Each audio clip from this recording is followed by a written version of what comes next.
Você precisa aprender uma coisa nessa vida. Nem sempre você receberá elogios e aplausos no seu ministério, na sua caminhada. Nem sempre as pessoas irão te aclamar e te impulsionar ao milagre. Muitos homens de Deus viveram momentos de crises, momentos de dificuldade. Mas o que fez esses homens avançar foi a confiança e a credibilidade em Deus.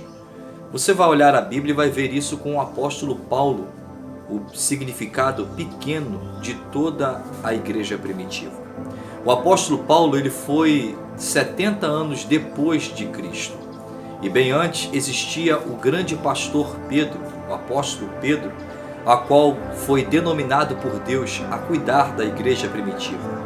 Só que quando Pedro vê a chamada do Paulo, ele não acredita, porque Paulo tinha uma ideia diferente. Paulo queria que a igreja viesse conhecer o poder do Espírito Santo e também que o Evangelho de Jesus viesse percorrer a todo mundo, até nas regiões aonde o apóstolo Pedro achava que não iria alcançar salvação. O Evangelho na boca de Paulo, quando chega na cidade de Corinto, na cidade de Éfeso, a cidade onde existia uma maior doutrina mística, a uns segmentos religiosos totalmente diferentes ao judaísmo.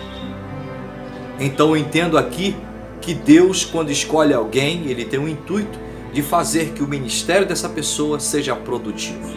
Porém, haverá pessoas que não acreditarão no nosso ministério. E é aí que entram os grandes embates ministerial. Pedro, então, agora, quando olha para Paulo pregando, ele acha que Paulo não está corretamente segundo a vontade de Deus. Se junta Pedro e Tiago e diz que não é lícito que Paulo continue pregando.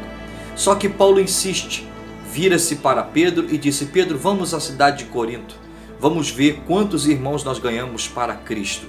E quando Pedro chega lá, Pedro vê aquela rua, a avenida de Corinto, lotada de cristãos que, segundo historiadores, acenavam com os seus lenços. E Pedro, debruçado na janela juntamente com Paulo, viu ali uma grande quantidade de pessoas. Eu aprendo então que Deus está levantando Paulo para expandir, enquanto Pedro tenta segurar o ministério zelando pelo judaísmo.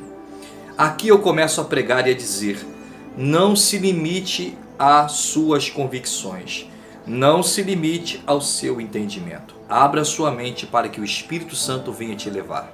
Lembra que Deus disse para Paulo: Paulo, tu és para mim um vaso escolhido, que vai aprender a padecer pelo meu nome. Paulo então agora começa a expandir, enquanto Pedro quer guardar o Evangelho somente para os judeus.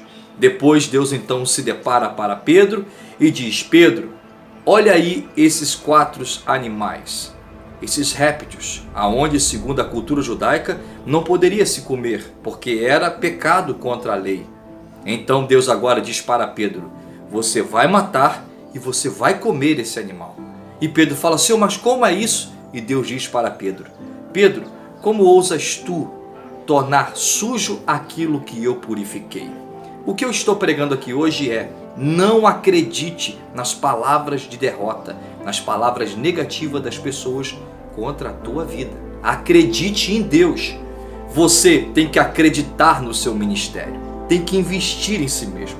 Você tem que confiar num Deus que fala na sua mente e no seu coração. Você deve buscar uma intimidade plena com Deus. Perseguições, palavras de maldição, fofoca, calúnia, defamações, se acostume, porque elas irão te impulsionar para viver o melhor de Deus. Quanto mais falarem mal de você, estão te promovendo as pessoas a enxergar o Jesus que você serve. Quando alguém falar de você, não se entristeça, se alegre no fato de ser perseguido, caluniado pelo nome de Jesus. Deficiência todos nós teremos, mas uma coisa eu sei: vale a pena servir a Jesus. E Deus vai fazer você superar todos os seus problemas e as suas dificuldades. E o nome de Jesus será glorificado na sua vida. Não desacredite em Deus. Acredite nele e confia que a sua chamada foi ele que te deu. Permanece firme. Você que está começando a pregar, você que está começando a louvar, você que tem um ministério pequeno que começou agora, não desista. Continua, porque vai brotar água desse poço e grandes coisas o Senhor fará na sua vida. Deus está vendo o seu esforço e Ele sabe que vale a pena servir a Ele. Então fica firme, porque a vitória já é certa. O pequeno, o Paulo, se tornou grande. Hoje nós olhamos para a Bíblia e vemos muitas cartas de Paulo escritas. Então eu aprendo aqui que vale a pena ser pequeno para os homens, mas grande instrumento nas mãos de Deus. Deus abençoe e lembre sempre, vida com Cristo.